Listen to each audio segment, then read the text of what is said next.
Welcome to Healing is Hilarious. I'm your host, Rachel LaForce. This is a podcast where personal development meets punchlines. Each week, I'm offering you my own lived experience in diving into topics like self-empowerment, authentic living, and learning how to listen to your inner knowing. Because after all, healing doesn't have to be heavy. It's hilarious. Hi, welcome back to Healing is Hilarious. It's me, comedian and intuitive, Rachel LaForce. What did I say? Me and an intuitive. An intuitive. Hard, not intuitive to say, but one might say. How are you? It's been a week. How are you?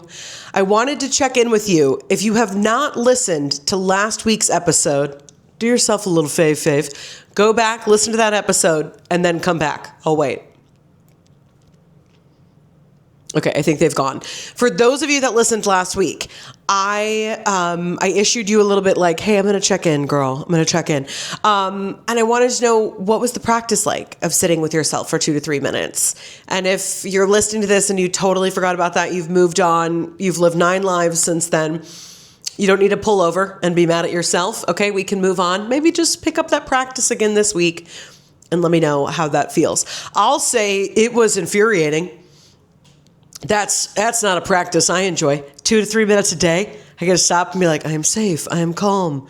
Like, just what a, real humbling experience at 39. But it's working. It's good. And if nothing else, reparenting, and I know there's a million people on the internet sharing their hot takes, some of which are very impactful. But that is one for me where if I was parenting myself, I would probably tell myself to slow down at least 4 times throughout the day. Going a little fast. Can you slow down, please?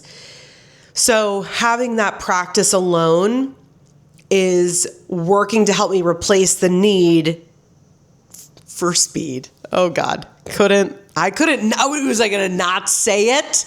Stop. Okay. If you're an OG, you're going to love this refresher because it's going to feel like we're just, a couple of gals hanging out, having mocktails, laughing and having a good time. If you're new, this is either going to get you to stick around or you're going to be like, this woman is unhinged. And honestly, both are valid, okay? I just realized very often, even this last week, I got a facial.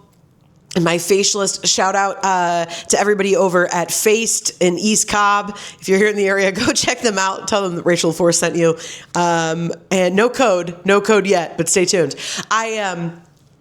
I was like, oh, I'm really glad my skin will look great. I've got to recording the podcast today. And I was sharing with them about the podcast. They're like, oh, this is great. And they subscribed. And I realized there's not always it's kind of like double Dutch with this podcast. Like there is a right time to jump in, but also if you wait for too long, you got to just get in there.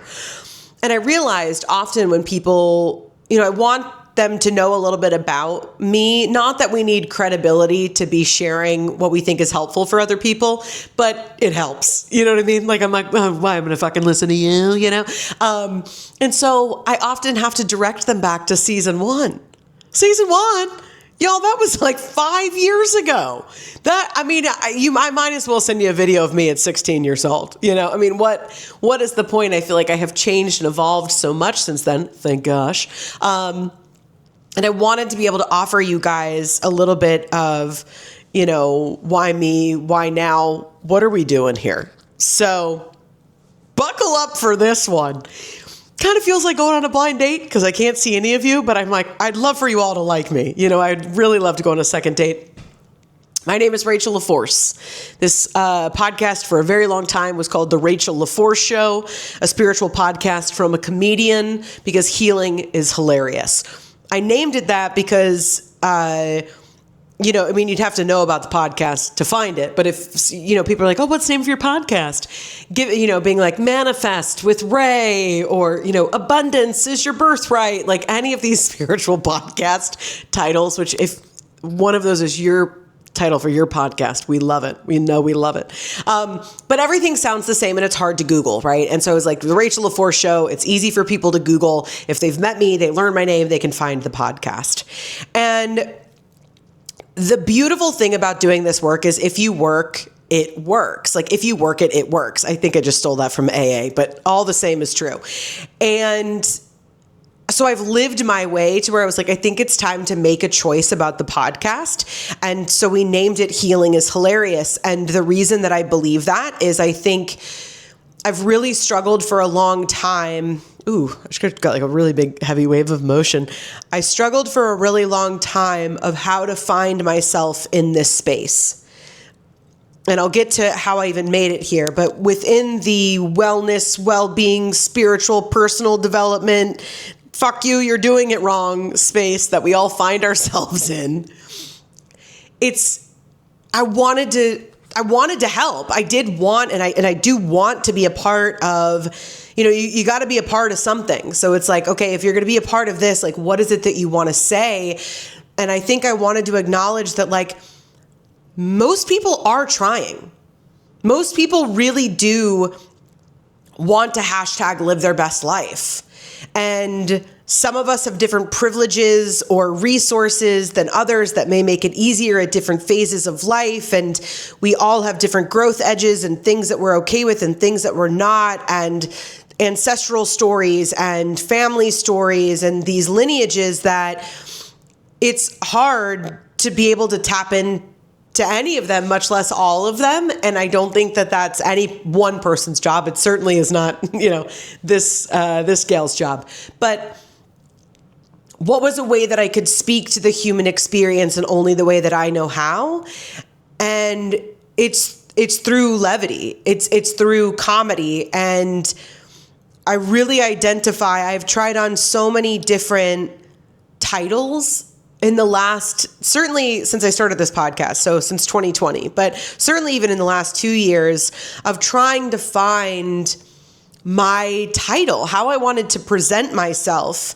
And yes, it's to be easy to, so you can Google and you can find me, and all of the business side of those things are important. But ultimately, I know for me, that frequency and energy is going to do all of the work for me. If I show up authentically as me, I could be like, my name is Barbara Sandra Susan Ann, and you'd be like, oh my God, we love Barbara Sandra Susan San. And, and so like the title for me was about being able to lock into my own identity and how I want to be able to share. And I share that with you because I know if that resonates and that's so raw and real for me that it's actually making me really emotional. I'm also in my luteal phase, so we'll siphon off about 20% of that emotion to just the face. But I'm also going to own that it's been a very healing experience, and two things can be true at once. It's a comedy podcast. I'm sharing that because I know for you as well, wherever you are in your life, locking in that title, that frequency, that want, that goal, that state of being, that way of living has been a journey for you to get here. And I, for the first time, maybe in my life, I feel like I've committed. Maybe I should be committed, but I feel committed. And I'm a comedian and I'm an intuitive. And the comedy side of things represents my whole background, which we'll get to here in a minute. And, being in Hollywood and doing stand-up and touring and all of the things. And ultimately it's one lens. It's the way I see the world. I see punchlines. I see levity. I see comedy. I can't erase that. It's not going anywhere. And at the same time, I have this lens of deep truth and empathy, and almost like, if you're at a bar and it's like, wow, everything's like sexy here and we're having so much fun. And then they turn the lights on and you go to the bathroom and you're like, oh my God, have I looked like that for the last hour? Like in your mind, you look the way you did when you took your last photo with your friend before the night started. That's not the person that's there when the lights go on, right? We all know that feeling. And I think that I see through that, what is the shit that's actually happening when the lights are turned on? And that's also a gift I have not been able to turn off. I've tried to run from it. I've tried to ignore it. I've tried to downplay it. I've tried to turn it into all of these other titles. And ultimately, that's why the other things that I have tried, or the situations I've put myself in, or these costumes or titles that I've tried to put on don't work. They literally, it really is kind of like Sword in the Stone of like, there's only one sword for you. And so even when you're trying on all these other things, you'll know the one that works. There is this sense of like it really does click in, just like if you're trying to click your boots into skis, like once you can't find it, then you lock in. Like that is the feeling.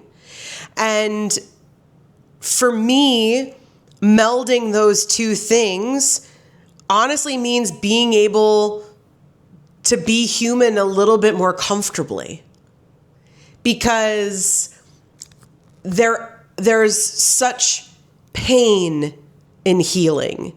There is such bravery and courage and truth. And there's also, comedy is tragedy plus time. That's all it is. And that's how I feel about healing. I mean, those quotes that everybody loves to throw around of like, think of every day you thought you couldn't make it through and now you're here, which is great, except the day you're having a shitty day. And you're like, I don't want to fucking read this right now. I want to have a shitty day. But I think that comedy leaves space for us to be both wildly present, wildly, radically present, radically honest, right? That's all a punchline is. A setup is setting something up and the punchline works because it is in opposition of where you thought we were going. That's all the truth is. That's all exposure of truth is.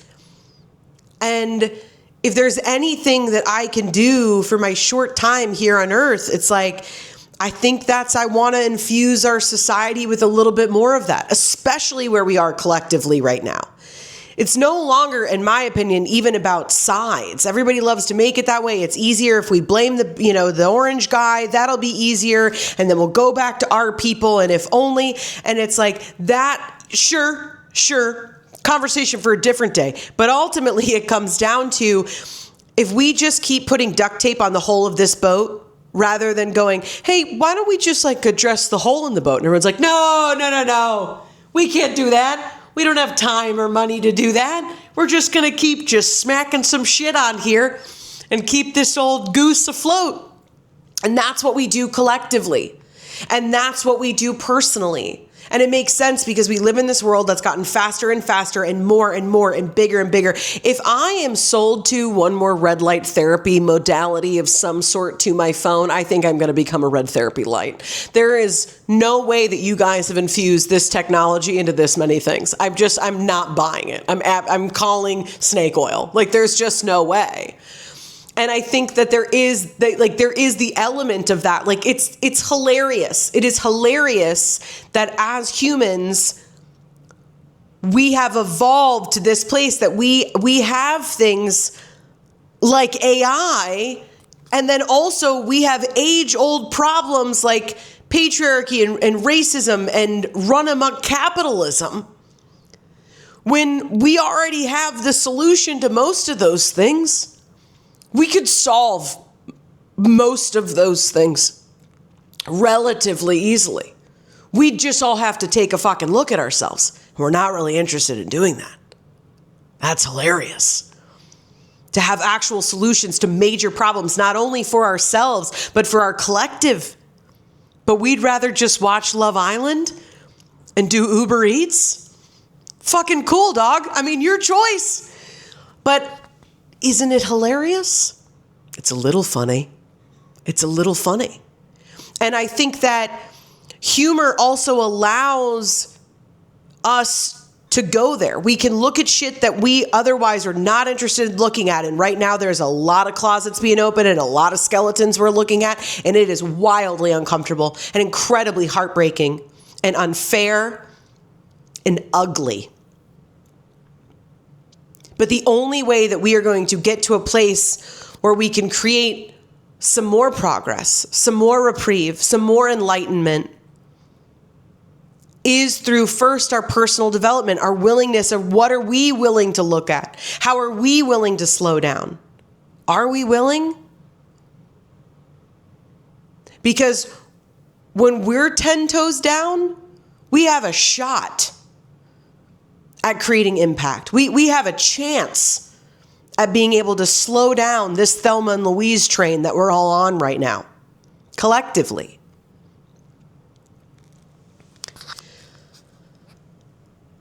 One of you are going, I think she said this was a comedy podcast. I don't feel like she's very funny.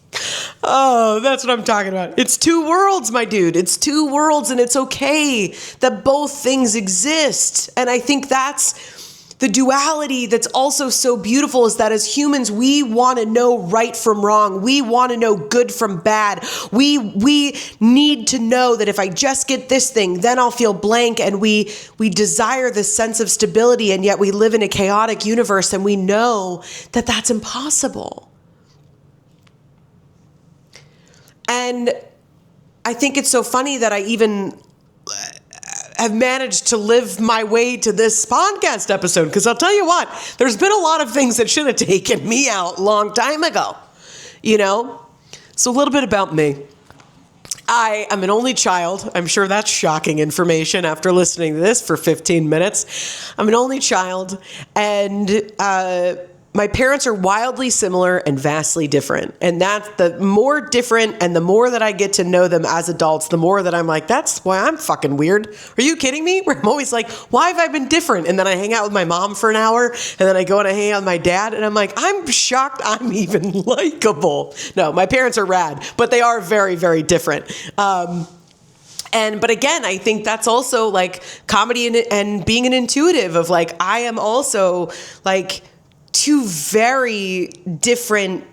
I'm from two very different people. And even in an upbringing where I went to church growing up with my dad, and my mom was very spiritual and kind of always like the hippie, and we went to a Unitarian church, and growing up with two different ideations and seeing it modeled in two different ways. And I said ideations, I think I meant ideology, excuse me. But existing in both of those places, and as an only child, not having anyone else to confer with, to look around and be like, are you getting a load of this? And so I internalized all of it. I internalized, when I'm at dad's house, I got to be like dad. And when I'm at mom's house, I got to be like mom.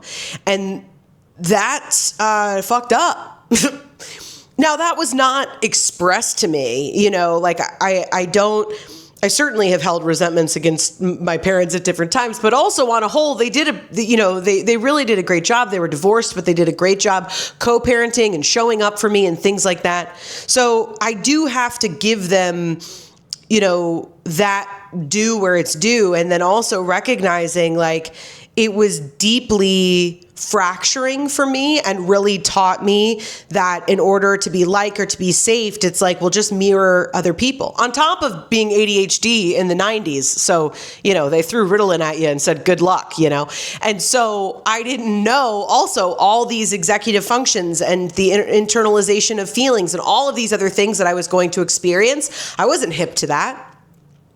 So throw kerosene on top of that, just being a teenage girl in America, and voila, you've got an 18-year-old with a massive drinking problem, So if you can run that math. And I have always really been in pursuit of what I've thought that I've wanted, and it's to be on stage. That's always been the shining light. And so I, went to college for theater, and then I started touring with the Second City, and I got to live out so many of my dreams doing comedy on stage. And I hadn't really thought past that dream. And I will say, out of all of the things and choices I wish I would have made differently, I think I've always been really good at knowing when it's time to leave the restaurant. You know what I mean? Like, I knew that I could stay in Chicago forever, but the longer I stayed, the harder it would be. And so I maybe even left before I was ready. And going to LA without a plan, not romantic, mostly just a real tough go. And I had amazing experiences there. I was on television. I was in some movies. I did a national commercial, and there was a lot that I did, but that feeling of not feeling safe, of not understanding myself, of not understanding how I saw the world. I also assumed that everybody else was intuitive as I was, which I do instinctually believe that we are, but I also know now, like, oh no, the internal monologue that I had, y'all, nobody else, you guys weren't, nope, it was just me, cool.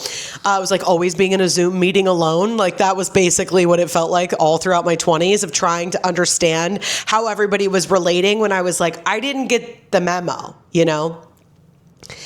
And so you just sell off more and more and more and more of yourself. And In 2018, I was in a relationship with somebody. We lived together, and that all dissolved. And it was the first time that I really had to face myself, because I was like, tried so hard to manufacture and make that work, that I really realized, as I call it, my middle bottom. Because I think middle bottoms are important, because there's so many of us, for a variety of reasons, that God willing will never hit rock bottom. But a lot of us fucking hit that middle bottom, and some people hit it over and over and over and over again. But we don't have a society that, we don't even talk about rock bottoms. We were just now starting to talk about like mental health, as long as it's like written cute and like pink and looks cute on merch. Like, we're just getting to the place where we're really willing to crack that nut, so to speak, that it's like talking about the common everyday. I would say it's not the trauma Olympics, but these medium traumas that keep so many of us small, these societal messages that keep us small, these patterns of chaos within our society that we continue to replicate, that drive so many of us to the brink of being like, and we see it through midlife crisis.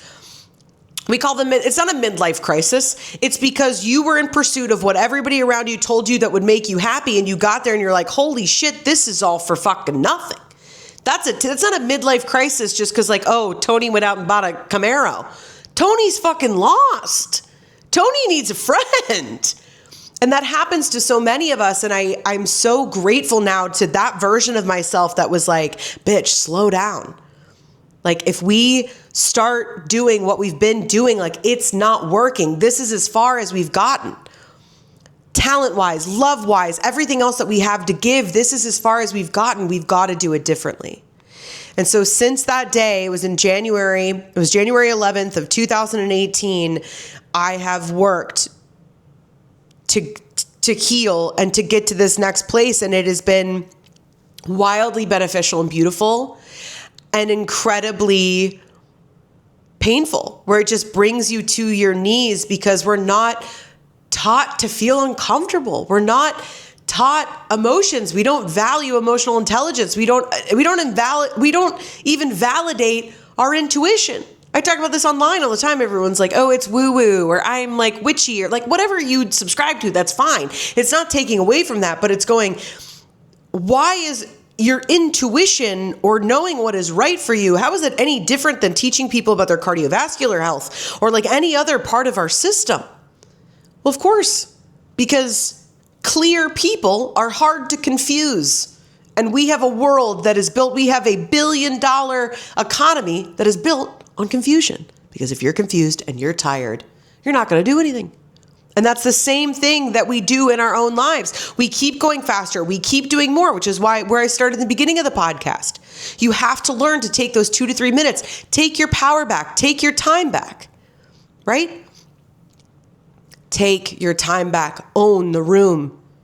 It's time to get in tune with what it is that you want. What are your titles? What do you want to call yourself? How do you want to show up? And what is the fullest version of you? And it may take you time.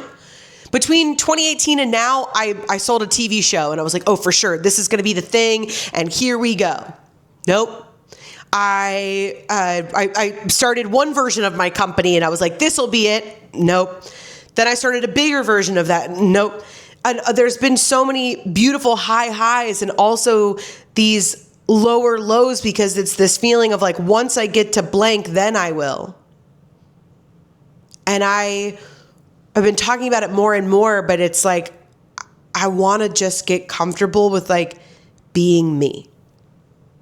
Like, I think if I could literally, oh, it makes me so emotional. Like, if I could just leave this planet knowing that my family felt loved, and I didn't give up on myself, and I trusted my gifts, because everybody loves talking about faith and God and all these things, and ain't nobody out here trusting what they were given. Especially when what you were given is not popular, is not talked about. All the more reason that we need you. We need you. We need your weird. I made another video about this recently. We've taken all beauty out of the beauty industry. Everybody looks the fucking same. Everybody's wearing the same thing.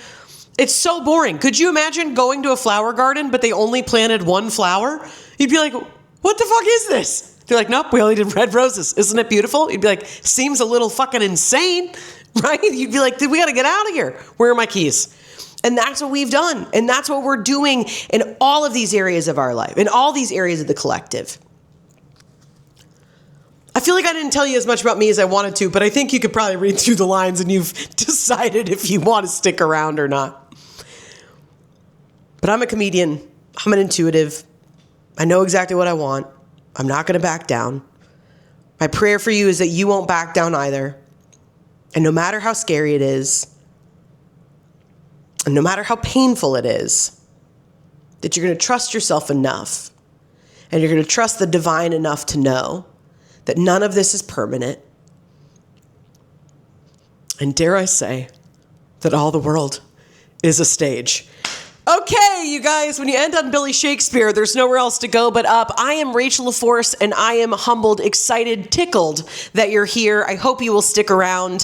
For more of my origin story, we will tag those old episodes in the show notes. So if you're like, I got to hear more about this crazy bitch, you can go and check out those episodes. If you've not left a review, friends help friends, okay? So I show up for you every week. Go and leave me a review, please. Something thoughtful, something loving. You guys are so great about DMing me and letting me know about your own growth and what you're moving through. And that literally means the world. Because otherwise I'm just talking to a camera in my room, and that's fucking weird. So let's make it human. Let's make it collective. Let me know. Share with me. But go and leave a review. Share this with a friend. Word of mouth is literally the best. When you tell your friend, like, oh my God, you got to listen to this girl. She's hilarious. She's wise. She's a little unhinged, and I can't get enough. It's the best compliment, baby. All right.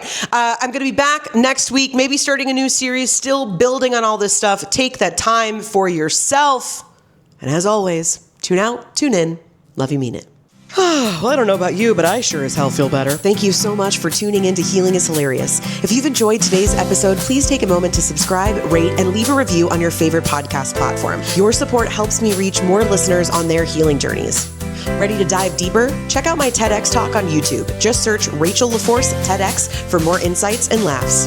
Until next time, tune out, tune in. Love you, mean it.